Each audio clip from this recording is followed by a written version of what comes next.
अस्सलाम वालेकुम। अच्छा जी, उम्मीद है कि आप सब खैरियत से होंगे। अच्छा, आज की इस वीडियो के अंदर आप सबके कुछ क्वेश्चंस थे जिनका मैं आंसर करूंगा रिगार्डिंग टिकटॉक।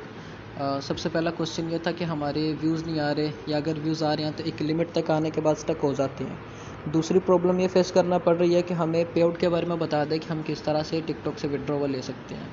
लेकिन उससे पहले मैंने आप सबसे एक बात ये करनी है कि यार मैं आप सबकी बड़ी रिस्पेक्ट करता हूँ। आप सबके काफ़ी ज़्यादा मैसेजेस आते हैं, माज़रत के साथ मैं रिप्लाई नहीं कर पाता, लेकिन ख़ुद के मामलात कुछ इस तरह के कि वो सारी चीज़ें देखनी होती हैं। टीम मैनेजमेंट है, उनको भी देखना होता है, फिर खुद के काम करने होते हैं। मतलब अब के बैठे सुबह 5 बजे तक किसी तरह से काम ही करना है। बाकी टॉपिक की तरफ वापस आते हैं। अब यहाँ पे आपको जो पहली प्रॉब्लम है जो फेस करना पड़ती है कि आपके व्यूज़ नहीं आते, इसका मेन रीज़न ये है कि जब आपके अकाउंट का आईपी चेंज होता है या आईपी डिटेक्ट होता है, या दूसरी वजह ये कि जब आपका अकाउंट फ्रीज़ हो जाता है। ये प्रॉब्लम्स क्यों आती हैं? फॉर एग्जांपल, आप आरटीपी के अंदर अकाउंट क्रिएट करते हो, क्रिएट करने के बाद आपने किसी दूसरी लोकेशन पे अपने अकाउंट को लॉगिन कर लिया उसी time. According to my experience, ये एल्गोरिदम इस चीज़ को डिटेक्ट करता है कि आपने एक दूसरी लोकेशन पे अकाउंट क्रिएट किया, उसके बाद आप किसी दूसरी लोकेशन पे उसको लॉगिन करके यूज़ कर रहे हो, इस वजह से आपका अकाउंट फ्रीज़ हो जाता है। ठीक है। दूसरी वजह ये कि जो आप मार्केट से अकाउंट बाय करते हो, उन्होंने वो मोड एप्लीकेशन से बनाए होते हैं सारे क्रिएटिविटी बीटा प्रोग्राम वाले अकाउंट, तो वो समझ ले बिल्कुल डेड अकाउंट होते हैं, उनसे काम करने का फ़ायदा नहीं है। तो तीसरी वजह ये है कि जब आप अपने मोबाइल में काम कर रहे हो ओरिजिनल टिकटॉक से पेड वीपीएन लगा के, तो वीपीएन ने भी कभी ना कभी आपके आईपी को लैग कर देना होता है, जिस वजह से आपको ये प्रॉब्लम फेस करना पड़ती है। आप रीन्यूएबल आरडीपी यूज़ करो, इसके लिए एमुलेटर वाली आप उस आरडीपी के एमुलेटर में अकाउंट क्रिएट करो। जैसे ये मेरी इस आरडीपी के अंदर अकाउंट्स क्रिएट है। आपने एमुलेटर में अकाउंट क्रिएट किया, फिर उसी आरडीपी के आप गूगल क्रोम से अपलोडिंग करो, क्योंकि क्रोम से एमुलेटर से अपलोडिंग से काफ़ी स्लोली वीडियो अपलोड होती है, तो काफ़ी टाइम लगता है इसमें। ठीक है। तो मेन वजह ये है कि आपका जब अकाउंट फ्रीज़ हो जाता है या आपका आईपी डिटेक्ट हो जाता है, जिस वजह से आपके व्यूज़ नहीं आते, आपका अकाउंट फ्रीज़ हो जाता है, आप एक स्पेसिफिक लोकेशन पर रख के काम करो। उसके बाद ये कि आप अगर ऐसे काम कर रहे हो फिर भी आपके व्यूज़ नहीं आ रहे, तो आप ऐसे करो। यहाँ पे एक चीज़ बड़ी मैटर करती है जो कि मेरे वियतनामी भाई है उसने ही बताई थी कि अगर किसी अकाउंट पे व्यूज़ नहीं आ रहे तो delete this account create new. अगर उस अकाउंट पे आपके व्यूज़ नहीं आ रहे तो उसको आप डिलीट करो, उसकी जगह पे नया लेके आ जाओ। ठीक है। ज़रूरी नहीं कि आपने उसी अकाउंट को लेके चलना है। आप जीमेल नई क्रिएट करो, पाकिस्तानी जीमेल के ऊपर आपका अकाउंट क्रिएट हो जाता है, उसके बाद आप नए अकाउंट के ऊपर काम करना शुरू कर दो, एक स्पेसिफिक लोकेशन पे या स्पेसिफिक आईपी पे रख के। ठीक है। उसके बाद ये कि कुछ चीज़ें बड़ी मैटर करती हैं किसी भी कंटेंट को वायरल करने के लिए। अब टिकटॉक का प्लेटफॉर्म कुछ इस तरह का है कि लोग यहाँ पे एंटरटेन होने के लिए आते हैं। अगर आपका कंटेंट ही इस तरह का है जो कि अपने अंदर ही काफ़ी बड़ी ऑडियंस रखता है, या वो वायरल होने वाला कंटेंट है, एंटरटेनिंग पर्पस वाला कंटेंट है, तो फिर वो वायरल होने के भी काफ़ी ज़्यादा उसके चांसेस होते हैं। अगर कोई ऐसा कंटेंट आपने निकाला है कि भाई वो आपको लगता है कि अच्छा है, तो फिर उसके वायरल होने के काफ़ी कम चांसेस है, क्योंकि वो आपको लगता है अच्छा है। ठीक है। तो आपने ये देखना है कि आपकी ऑडियंस किस तरह का कंटेंट देखना पसंद करती है, वो कैसे चेक करना है। वो ऐसे चेक करना है कि आपने टिकटॉक ओपन करनी है यूएसए में, आरडीपी में आप ओपन कर लो। ओपन करने के बाद स्क्रॉलिंग करो, आपको आइडिया हो जाएगा कि भाई यहाँ पे ऑडियंस किस तरह की है और क्या चीज़ डिमांड कर रही है। उसके बाद जब आप यूट्यूब चेक करोगे यूएसए की, आपको वहाँ से भी आइडिया हो जाएगा शॉर्ट वीडियोस में जाके कि लोग किस तरह का कंटेंट देखना पसंद करते हैं। ठीक है। तो आपने कोशिश करनी कि एंटरटेनमेंट पर्पस वाला कंटेंट उठाओ, इंगेजिंग कंटेंट उठाओ, ताकि आपकी वीडियोस भी वायरल हो। ठीक है। दूसरी चीज़, दूसरे पॉइंट की तरफ आ जाते हैं कि हमें पे आउट के बारे में बता दें कि हम कौन सा पेपाल लगाएं, यूएसए का लगा सकते हैं या किसी दूसरी कंट्री का लगा सकते हैं। यहाँ पे पेपाल का कोई इशू नहीं, आप किसी भी कंट्री का पेपाल लगा सकते हो विड्रॉवल के लिए। अब ये मोनेटाइज कैसे करना है उसकी वीडियो मैंने ऑलरेडी बना के अपने प्रोफाइल पे शेयर की हुई है, आप वो देख सकते हो। ठीक है। अब यहाँ पे आरपीएम का डिफरेंस बड़ा मैटर करता है।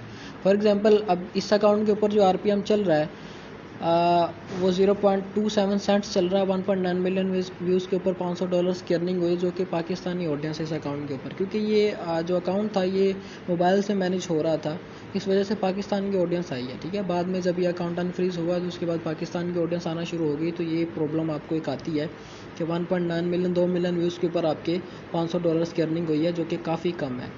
वहीं पे अगर यूएसए की ऑडियंस की बात की जाए तो उनका आरपीएम क्या होता है और इनके पाकिस्तान के आरपीएम में कितना डिफरेंस होता है, मतलब समझ लो कि आपको इस चीज़ का आइडिया हो जाएगा कि आरपीएम का ज़मीन आसमान का यहाँ पे डिफरेंस है। अब यहाँ पे मैं इस अकाउंट का आपको आरपीएम दिखाता हूँ, जो कि है $1, ठीक है। मतलब $1 इसका आरपीएम अभी चल रहा है। 4,23,000 इसके ऊपर क्वालिफाइड व्यूज़ आए हैं और $460 की अर्निंग हुई है। मतलब समझ लो कि 1,000 व्यूज़ के ऊपर टिकटॉक मुझे $1 पे कर रही है यूएसए के ऑडियंस के ऊपर। और मेरी ये जो रिसेंट वीडियो है इस पे जो $210 की अर्निंग हुई है, इसका मैं आपको दिखाता हूँ कि इसके क्वालिफाइड व्यूज़ कितने कंसीडर हुए हैं और इस पे टोटल व्यूज़ कितने थे। अब इसके जो क्वालिफाइड व्यूज़ कंसीडर हुए हैं वो 1,73,000 क्वालिफाइड व्यूज़ कंसीडर हुए हैं। 1.21 सेंट इसका आरपीएम चल रहा था, $210 की अर्निंग हुई। मतलब कि समझ लो कि ये 1,000 व्यू से कम पे $1 की अर्निंग हो रही थी, ठीक है। तो ये अच्छा खासा आरपीएम है। मतलब 1,000 व्यू पे आपको $1 भी मिल रहा है, तो ये कम नहीं है। अब इस पे टोटल जो व्यूज़ आए थे इस वीडियो के ऊपर, जिस पर $210 की अर्निंग हुई है, 2.5 लाख व्यूज़ आए थे, जिसमें से 173,000 क्वालिफाइड कंसिडर हुए, ठीक है। अब फॉर एग्जांपल यहाँ पे एक चीज़ आपने इमेजिन करनी है जिससे आपको आइडिया हो जाएगा कि भाई टिकटॉक अपने अंदर कितनी पोटेंशियल रखता है। अब इस अकाउंट के ऊपर जब ये नॉन मोनेटाइज था, 28 मिलियन व्यूज़ इस पे आए हैं, 1 मिलियन व्यूज़ इसके ऊपर आए, मतलब 28.4 मिलियन व्यूज़ हैं, टोटल 30 मिलियन व्यूज़ इसके ऊपर आए हैं। यही अगर मोनोटाइज पे होता, मतलब 1,000 व्यू पे $1 मिल रहा है, तो 1 मिलियन व्यूज़ के ऊपर $1,000 मिलने थे। तो 30 मिलियन व्यूज़ के ऊपर 30 नहीं तो $25,000 ही लगा लें। एक वीडियो अगर आपको $25,000 दे रही है, एक प्लेटफॉर्म में इतनी पोटेंशियल है, तो आपको चाहिए कि उस प्लेटफॉर्म की तरफ मूव ऑन हो जाओ। फेसबुक के अभी काफ़ी ज़्यादा प्रॉब्लम चल रही है, वो आप सबको पता है, मैं डिस्कस नहीं करना चाहूँगा। तो अभी टाइम है इस प्लेटफॉर्म की तरफ आने का। अब इसके बाद यहाँ पे जो पे आउट आपको मिलता है, मतलब आप विड्रॉवल जब आपको मिलता है, तो वो हर मंथ की 15 तारीख को मिलता है। 15 तारीख को जब आप लगाओगे तो 15 तारीख को इंस्टेंट आपके अकाउंट के अंदर आ जाएंगे। ये नहीं कि फेसबुक की तरफ 30 को लगाया और 22 को आपके अकाउंट के अंदर, यहाँ पे इंस्टेंट विड्रॉवल आपको आपके पेपल के अंदर मिल जाता है। अब यहाँ पे मैं व्यू बैलेंस पे क्लिक करता हूँ, तो यहाँ पे मुझे ये बैलेंस बताएंगे $560 की वैसे यहाँ पे अर्निंग है, और बैलेंस मेरा अभी बता रहे हैं कि $603 की अर्निंग है, क्योंकि प्रीवियस मंथ के अंदर जो मेरी अर्निंग थी वो $28 थी इस अकाउंट के ऊपर, जो कि मुझे पे नहीं थी हुई, क्योंकि टिकटॉक $50 से कम का विड्रॉवल नहीं देता, ठीक है। तो ये चीज़ आपने ध्यान में रख के काम करना है कि आपका जो आपकी जो अर्निंग है वो फर्स्ट को काउंट हो जाती है, जितनी भी की होती है आपने प्रीवियस डेज़ में, वो जब काउंट हो जाती है उसके बाद वो 15 तारीख को आपको पे होनी है। उसके बाद अगली फर्स्ट को जितनी आपकी प्रीवियस 15 तारीख से लेके 30 तारीख तक अर्निंग होनी है, वो यकम को सारी आपके व्यू बैलेंस में आ जानी है।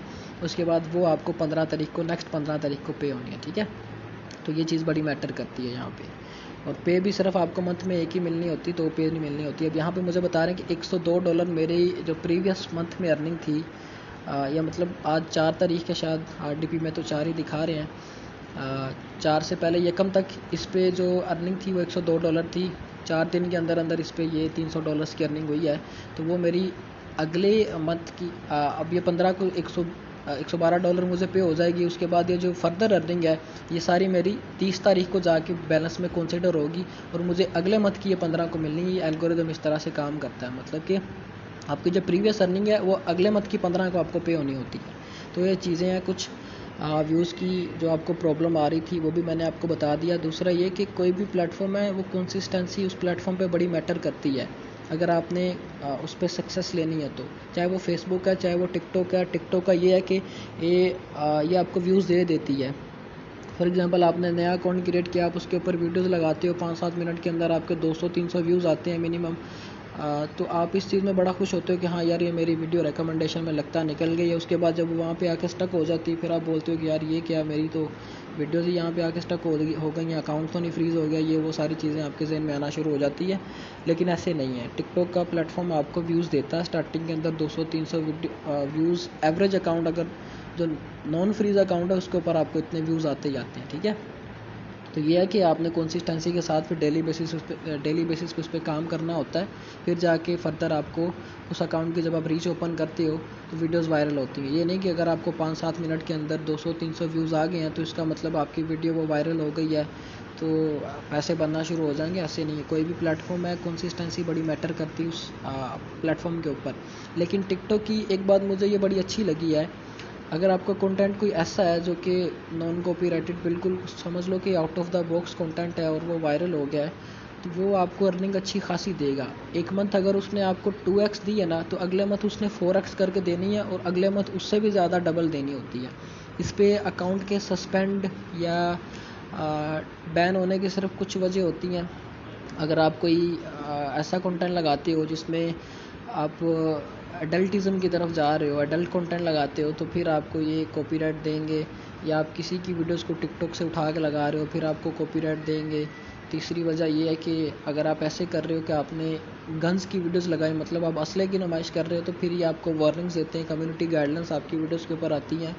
जब आप बार बार ये सेम चीज़ रिपीट करते हो तो फिर आपका अकाउंट डिलीट कर देते हैं। ये कुछ पॉइंट्स थे इंपॉर्टेंट, जो कि कमेंट सेक्शन में मुझे लग रहा था कि यार आप पूछ रहे हो, तो ये मैंने रिप्लाई कर दिया। बाकी कोशिश किया करूँगा कि मैं सैटरडे या संडे को एक स्पेसिफिक टाइम रख लूँ, जिस टाइम पे आके मैं आप सबके क्वेश्चंस का रिप्लाई कर दूँगा रिगार्डिंग टिकटॉक। क्योंकि फेसबुक के रिलेटेड मुझसे माशाल्लाह काफ़ी सीनियर हैं इस मार्केट के अंदर। हसन भाई हैं, मलिक शहजाद हैं, अतर हुसैन है, जाहिद वीर भाई हैं, उसके बाद काफ़ी माशाल्लाह से मेंटर, आप उनसे पूछ लिया करें। बाकी ठीक है, आप सब अपना ख्याल रखें। अल्लाह हाफिज़।